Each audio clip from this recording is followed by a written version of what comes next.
Hello everyone, my name is Rochelle Innocent and I'm the founder and CEO of Project Purpose. Welcome to our YouTube channel. We are a community that is focused on fostering the intellectual and character development in children. We do this through our parent-child workshops that are focused on 4 themes: autonomy, self-efficacy, compassion, and self-concept, in order to cultivate grit, perseverance, and resilience in each child. At Project Purpose, our overarching mandate is to renew and rebuild families, communities, and relationships. Our YouTube platform provides us with a space where we can have discussions on all topics that relate to families, communities, and relationships with ourselves as well as with others, with a primary focus on mental health and education. More precisely, the way the institutions of mental health and education have played a role and play a role in our societies at large. These discussions and debates provide us an opportunity to think critically about what needs to change within these structures in order for us to live up to our bold slogan: support, protect, and empower each child through youth-focused development, better known as leadership in juvenescence. We recognize that in valuing our children's leadership potential, that also translates as recreating and co-creating our environments socially as well as politically in order for our children to thrive. As is the YouTube convention, please do subscribe. Hit that post notification bell so that you're aware of every time we post. And of course, if you like the conversation and you want to keep it going, please do like, comment, and share this video. Let's get into it. Hello everyone, so I'm happy to be back, and this is video 2 on our overarching topic of mental health this week. So I'm super happy to be having this discussion with you because I wanted to level set on how we define mental health and to start to break away from this notion that mental health means happiness all the time. And I think that as we all, as individuals within society, become more comfortable with embracing our mental health, embracing all of the stages and phases that come with well-being, that we're also being mindful of the labels that we ascribe to. In our last video, I talked about our mental health footprint, which is essentially the emotional and mental states that make up who we are individually. So I think mental health is something that is very individualized, and while society tries to normalize specific states and emotions and demonize others, I think we need to break away from this conception that there are states of being and there are different emotions that are negative. I think that we need to really start to distinguish between behaviors that are not the best suited to engage in because they don't align to you sort of representing your higher self, and emotions and mental states of being just part of who we are, and recognizing that, my emotions and my states of being are one thing and the way that they translate in my behavior is completely separate. And I want to have a conversation that kind of furthers that point. So this conversation really has 2 objectives. One, I hope that with this conversation we can all become a little bit more mindful about the language that we use when we describe our own mental health and our own mental sort of states of being to others. And another one is I want to provide a call to action to start to think about expanding our vocabulary, expanding the words that we use that frame and reference different emotions and states of being. So I guess to kick us off, in terms of the way that we describe ourselves, I find that especially the last couple of decades in my existence, we've become much more comfortable borrowing terminology from the field of psychology to describe normal emotional states. And some of the words that we use to describe sadness or depressed, and language is very powerful. So when we take words and we sort of use them to describe our emotional states of being, you have to kind of wonder how frequently do you use a certain word before you start to adapt to that state of being. And if we don't have enough words to describe all of the layers and colors and complexities of emotions that we have, then sometimes we kind of go with the best fit, and that best fit isn't good enough. I mentioned in the first video a couple of metrics that I would like to reiterate in this video, and these are the rates of misdiagnosis in our society today. And I'm going to be providing the resources down below so you can take a look at those and think about sort of how that translates in your own social circles. One of the metrics that I wanted to call to your attention is, the rates of misdiagnosis for depressive disorder. So based on the research that I've done, the rate is currently sitting at 65.9%.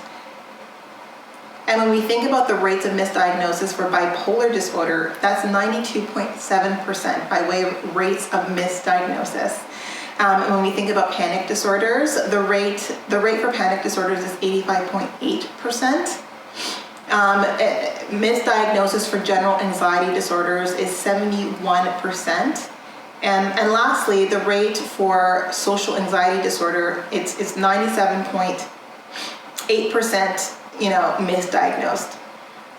And it's really important for us to be concerned about these numbers, because it means that if you have 10 people in one room who all sort of take on the label of being, diagnosed with social anxiety disorder, 9 out of 10 of those individuals are misdiagnosed with social anxiety disorder, right? When we think about, major depressive disorder, if you have 3 friends, all who have been diagnosed with depression, and that's sort of how they, cultivate their friendship, 2 out of 3 of those friends don't actually have depression. So it's important that we think about the language that we use, we think about the rates of misdiagnosis, and also how that translates in the rates of prescriptions that people are taking that they shouldn't be taking as well. And how do we counteract this? Part of how we do that is, 1, learn our baseline. We need to start to pay attention to our states of being and to our emotions before we feel out of sorts. So I mentioned in my first video, we all have an emotional and mental footprint. Our mental health is sort of a combination of different emotions and different states of being along a spectrum, and we all need to be personally familiarized with what our normal is. And we need to start to adopt a certain positioning where it is for us to define and describe our normal to other people, and not allow people to sort of label and categorize us based on a general understanding of what the norm is. Because remember, normal in and of itself is a combination of each of our individual normals all clustered together. And the norm is just the majority of people who fit, within a certain area of that spectrum. But recognize your normal, regardless of where it sits on that spectrum. If that's normal for you, then no one can tell you differently.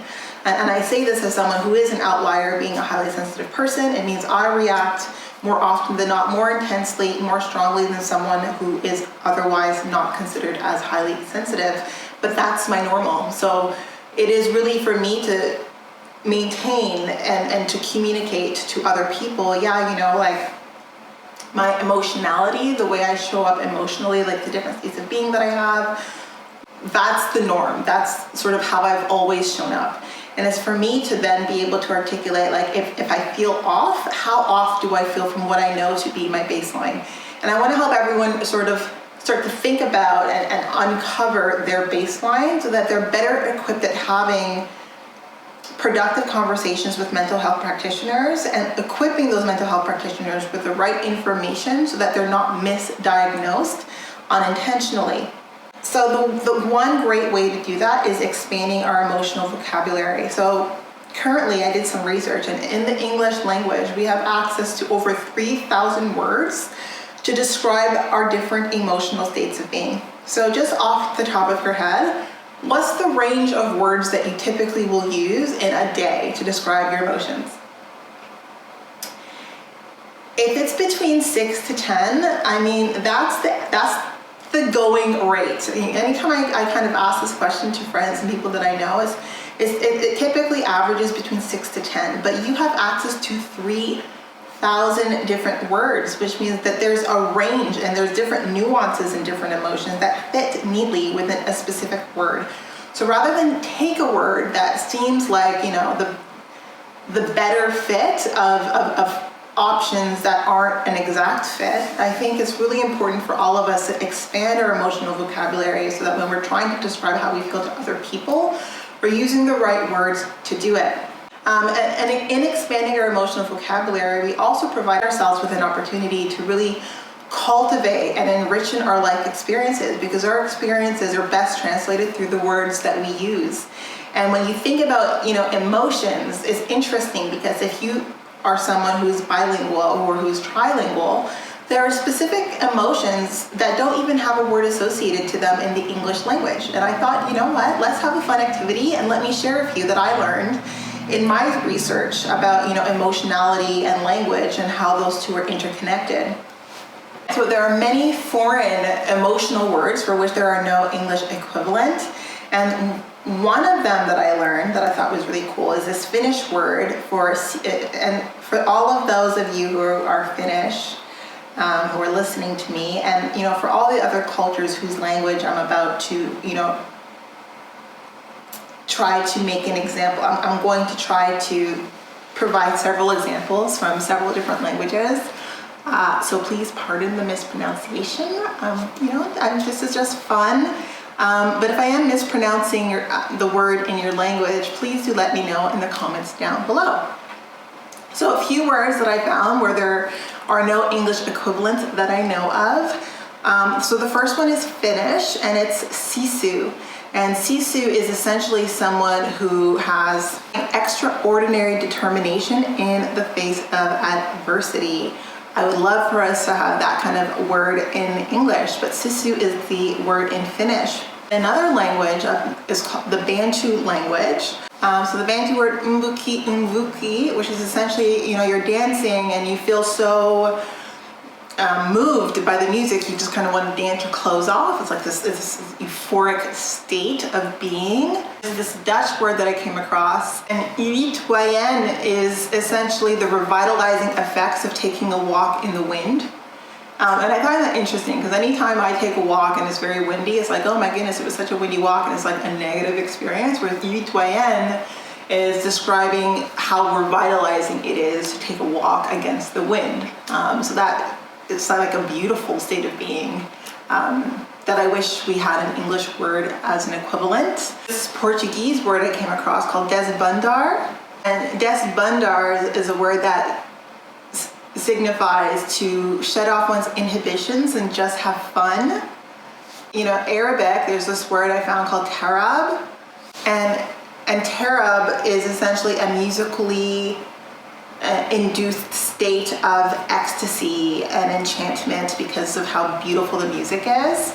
I found this Japanese word, shinyin yokyu, which is the revitalizing effects of taking a bath in the forest. And this is literally or figuratively. And I guess it's just such an enchanting experience. You can say, oh, that was like, it was like shinrin yoku. So I think that word's beautiful. It's like a beautiful word. And in Tagalog, there's gigil, which essentially is loving someone so much you want to pinch them.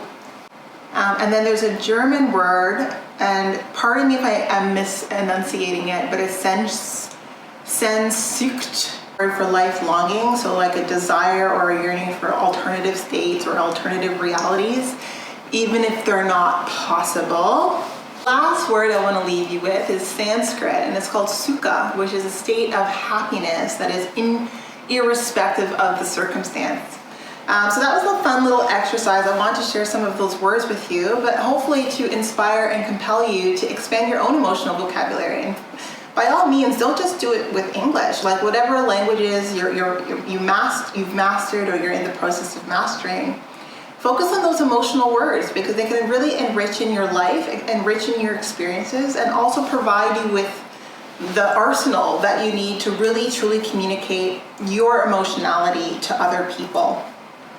I think that that's really important, and I think the more that we cultivate a proficiency in being able to really fine-tunely align words to our emotional states of being, we start to realize that there's no real globality to emotions or states of being. Like we're all very much individualized in the styles and types of emotions that we experience on a day-to-day basis.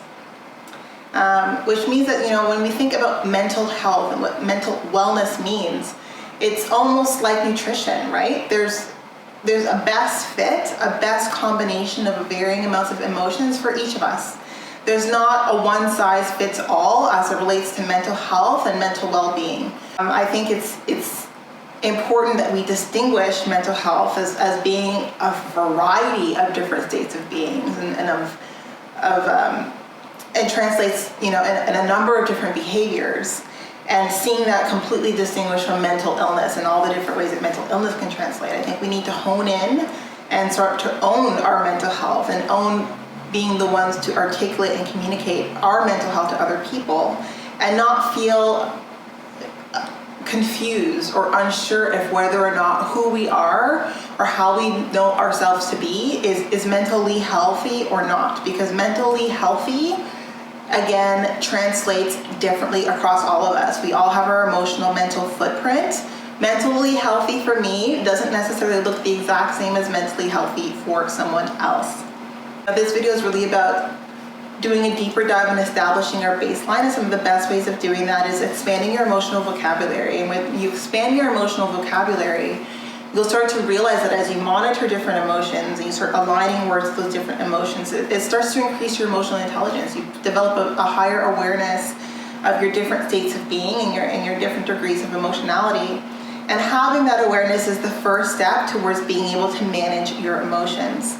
And managing your emotions just means that whenever you're showing up in different spaces, you choose how to show up in those spaces with those emotions activated. So you choose if whether or not you're gonna stay connected to your higher self and do yourself proud with the way that you engage in that moment, or you could choose, maybe to misbehave. I mean, it doesn't always work out in the end. Sometimes what feels good in the moment ends up, biting us in the butt afterwards. But I mean, I myself, having, had a real long journey towards this state of well-being, and, I wasn't always motivated to be connected to my higher self. If I'm being honest with you, I have had moments where I've known better and definitely made the choice to do otherwise.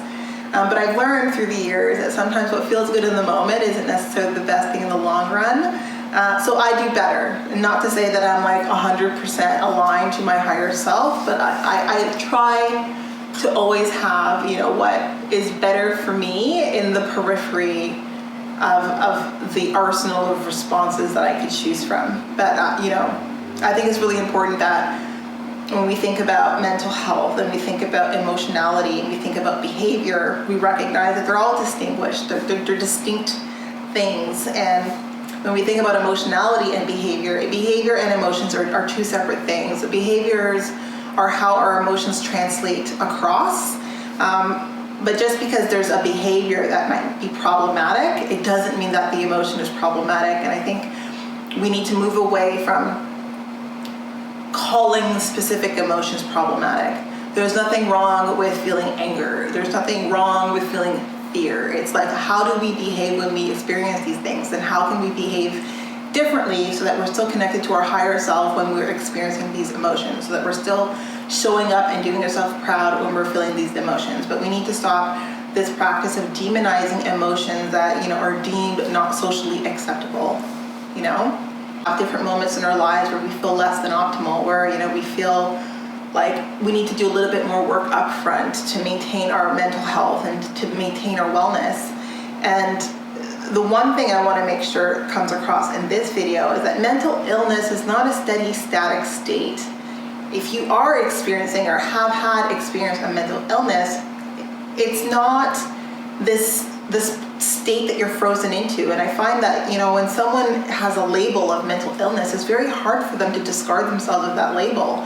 And that is an issue, because we can all experience different moments in our lives where, that moment or that event could translate as a mental illness in the way that we're failing to respond appropriately.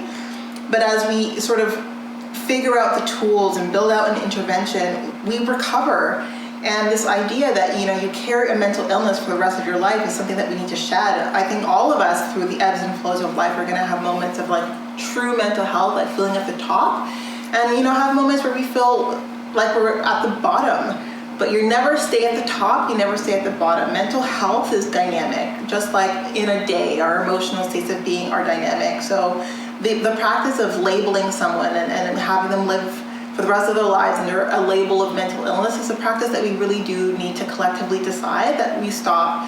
And because it's creating this sense of learned helplessness. Like, I have X emotional, like X mental state or X mental health issue, and that's sort of the flag that I carry for the rest of my life. When no, like, even if an event has triggered that issue for you, if you're going through the intervention, if you recognize that there's something that you need to resolve and you're building the toolkit, then that's something that you can say you survived, right? Like, we don't have to carry these labels on us for the rest of our lives. We don't need them to adopt identity status in our existences and the way that we describe ourselves to other people.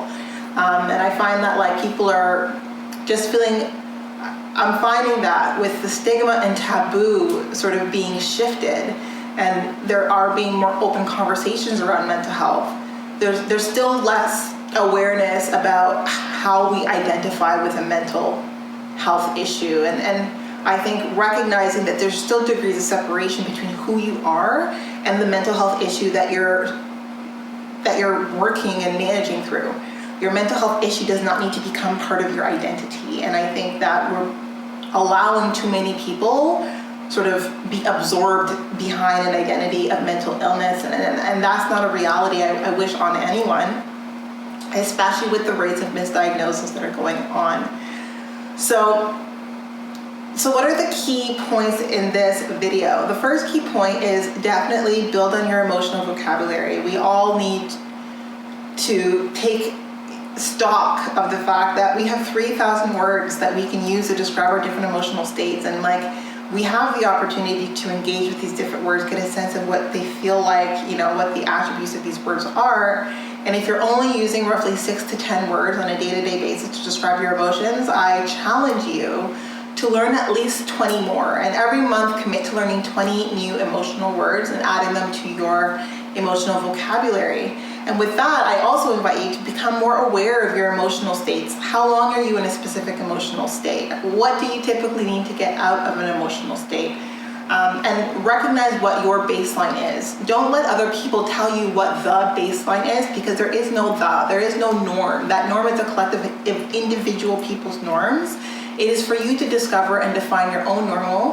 And if you do feel off, being able to truly articulate all the nuances and why you feel that your current sense of well-being has shifted from what your normal is. But to do that, you really need to get a sense of who you are and how you come across normally. And normally includes emotions all across the spectrum, whether that's happiness, contentment, satisfaction, fear, anger, rage. None of those emotions are negative. There's nothing wrong with any of those emotions, but you need to know how frequently these emotions show up on a day-to-day basis when you're at your prime. And then you also need to know in what cases are you better able to show up aligned to your higher self, and where do you need to do some work? So where do you need to figure out better strategies so that when you're feeling an emotion that makes you feel inclined to not represent your higher self, what can you put in place so that you're always feeling proud of how you showed up and how you sort of handled the situation that made you feel like you had the absolute permission to misbehave? And no, misbehaving, the behavior and the emotion are not clumped together. Having the emotion is not negative, but the behavior, you always want to try to engage in behaviors that align to your higher self. Another point that we made in this video is mental illness is not a steady state. So even if one has had a mental illness at some point in their life, it's important to know that recovery means you grow past it, right? You don't need to carry a label or the identity of mental illness when it was a moment in your life that you've grown from or that you are past. And this idea of being absorbed in the identity of a mental illness is something that I hope we can move away from as we start to have more dialogue and more open conversations around mental health. And I also wanted to talk about deviation from the norm. It's really, really, really important that we all understand what our own individual normals are, because the rates of misdiagnosis are too high. These rates of misdiagnosis are too high. And a lot of that is the fact that we're adopting psychological terms and using it to describe our behaviors and influencing the decisions that mental health practitioners are taking to prescribe our intervention. And remember, there is an industry that makes money on our mental illness. So it's really for you to ensure that your mental health is maintained and is protected when you engage with a mental health practitioner. And the best way to do that is to know yourself fully, thoroughly, before you expose yourself to someone who doesn't know you better than the words you use to describe yourself. So definitely, your words are power. Treat them with we need to be responsible in the words that we use to describe ourselves to others. And it is us who has the final say in terms of what our normal is by way of our mental health. So that was sort of this topic today. I really do hope that you take on the challenge and build on your emotional vocabulary. And hey, don't let it just be English. I mean, if you can figure out some cool words that don't have an English equivalent in different languages, I would love to find out what those are. Like I shared a few with you today, but if there's something you'd like to share with me, I'd love to hear them.